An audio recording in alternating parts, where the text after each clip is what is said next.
Le tour du monde en 80 jours, Jules Verne.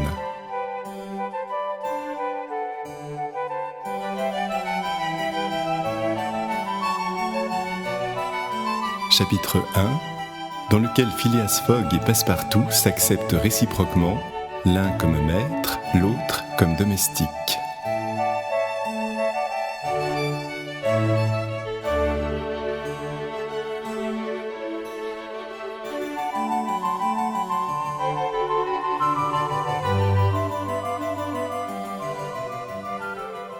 En l'année 1872, la maison portant le numéro 7 de Savile Row, Burlington Gardens, maison dans laquelle Sheridan mourut en 1814, était habitée par Phileas Fogg, Esquire, l'un des membres les plus singuliers et les plus remarqués du Reform Club de Londres, bien qu'il semblât prendre à tâche de ne rien faire qui pût attirer l'attention.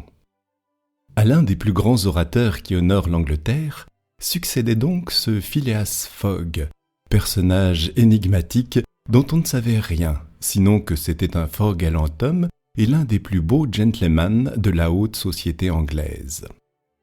On disait qu'il ressemblait à Byron par la tête, car il était irréprochable quant aux pieds, mais un Byron à moustache et à favoris, un Byron impassible, qui aurait vécu 1000 ans sans vieillir. Anglais, à coup sûr, Phileas Fogg n'était peut-être pas londonneur. On ne l'avait jamais vu ni à la bourse, ni à la banque, ni dans aucun des comptoirs de la cité.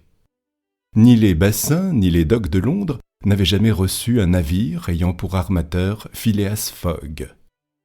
Ce gentleman ne figurait dans aucun comité d'administration. Son nom n'avait jamais retenti dans un collège d'avocats, ni au Temple, ni à Lincoln's Inn, ni à Gray's Inn. Jamais il ne plaida, ni à la cour du chancelier, ni au banc de la reine, ni à l'échiquier, ni en cour ecclésiastique. Il n'était ni industriel, ni négociant, ni marchand, ni agriculteur.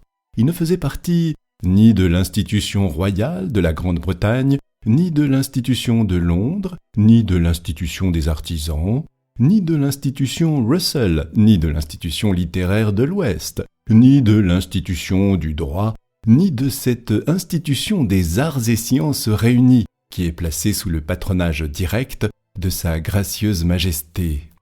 Il n'appartenait enfin à aucune des nombreuses sociétés qui pullulent dans la capitale de l'Angleterre, depuis la société de l'harmonica jusqu'à la société entomologique, fondée principalement dans le but de détruire les insectes nuisibles. Phileas Fogg était membre du Reform Club, et voilà tout. À qui s'étonnerait de ce qu'un gentleman aussi mystérieux compta parmi les membres de cette honorable association? On répondra qu'il passa sur la recommandation de messieurs Baring frères, chez lesquels il avait un crédit ouvert. De là une certaine surface, due à ce que ses chèques étaient régulièrement payés à vue par le débit de son compte courant invariablement créditeur. Ce Phileas Fogg était-il riche? Incontestablement. Mais comment il avait fait fortune, c'est ce que les mieux informés ne pouvaient dire, et M. Fogg était le dernier auquel il convint de s'adresser pour l'apprendre. En tout cas, il n'était prodigue de rien, mais non avare, car partout où il manquait un appoint pour une chose noble, utile ou généreuse, il l'apportait silencieusement et même anonymement. En somme, rien de moins communicatif que ce gentleman. Il parlait aussi peu que possible et semblait d'autant plus mystérieux qu'il était silencieux. Cependant, sa vie était à jour, mais ce qu'il faisait était si mathématiquement toujours la même chose que l'imagination mécontente cherchait au-delà. Avait-il voyagé? C'était probable, car personne ne possédait mieux que lui la carte du monde. Il n'était endroit si reculé dont il ne parut avoir une connaissance spéciale. Quelquefois, mais en peu de mots, brefs et clairs, il redressait les 1000 propos qui circulaient dans le club au sujet des voyageurs perdus ou égarés. Il indiquait les vraies probabilités et ses paroles s'étaient trouvées souvent comme inspirées par une seconde vue, tant l'événement finissait toujours par les justifier. C'était un homme qui avait dû voyager partout, en esprit tout au moins. Ce qui était certain toutefois, c'est que, depuis de longues années, Phileas Fogg n'avait pas quitté Londres.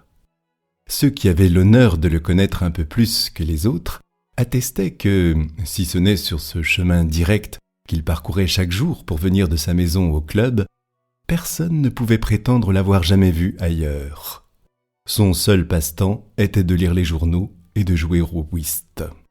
À ce jeu du silence, si bien approprié à sa nature, il gagnait souvent, mais ses gains n'entraient jamais dans sa bourse et figuraient pour une somme importante à son budget de charité. D'ailleurs, il faut le remarquer, M. Fogg jouait évidemment pour jouer, non pour gagner. Le jeu était pour lui un combat, une lutte contre une difficulté, mais une lutte sans mouvement, sans déplacement, sans fatigue, et cela allait à son caractère. On ne connaissait à Phileas Fogg ni femme ni enfant, ce qui peut arriver aux gens les plus honnêtes, ni parents ni amis, ce qui est plus rare en vérité. Phileas Fogg vivait seul dans sa maison de Savile Row, où personne ne pénétrait. De son intérieur, jamais il n'était question. Un seul domestique suffisait à le servir. Déjeunant, dînant au club à des heures chronométriquement déterminées, dans la même salle, à la même table, ne traitant point ses collègues, n'invitant aucun étranger, il ne rentrait chez lui que pour se coucher, à minuit précis, sans jamais user de ces chambres confortables que le Reform Club tient à la disposition des membres du cercle. Sur 24 heures, il en passait 10 à son domicile, soit qu'il dormît, soit qu'il s'occupât de sa toilette. S'il se promenait, c'était invariablement, d'un pas égal, dans la salle d'entrée parquetée en marqueterie, ou sur la galerie circulaire au-dessus de laquelle s'arrondit un dôme à vitraux bleus que supportent 20 colonnes ioniques, en porphyre rouge. S'il dînait ou déjeunait, c'étaient les cuisines, le garde-manger, l'office, la poissonnerie, la laiterie du club, qui fournissaient à sa table leurs succulentes réserves. C'étaient les domestiques du club, graves personnages en habit noir, chaussés de souliers à semelles de molleton, qui le servaient dans une porcelaine spéciale et sur un admirable linge en toile de Saxe. C'étaient les cristaux à moules perdus du club qui contenaient son sherry, son porto ou son claret mélangé de cannelle, de capillaire et de cinnamome. C'était enfin la glace du club, glace venue à grands frais des lacs d'Amérique, qui entretenait ses boissons dans un satisfaisant état de fraîcheur. Si vivre dans ces conditions, c'est être un excentrique, il faut convenir que l'excentricité a du bon. La maison de Savile Row, sans être somptueuse, se recommandait par un extrême confort.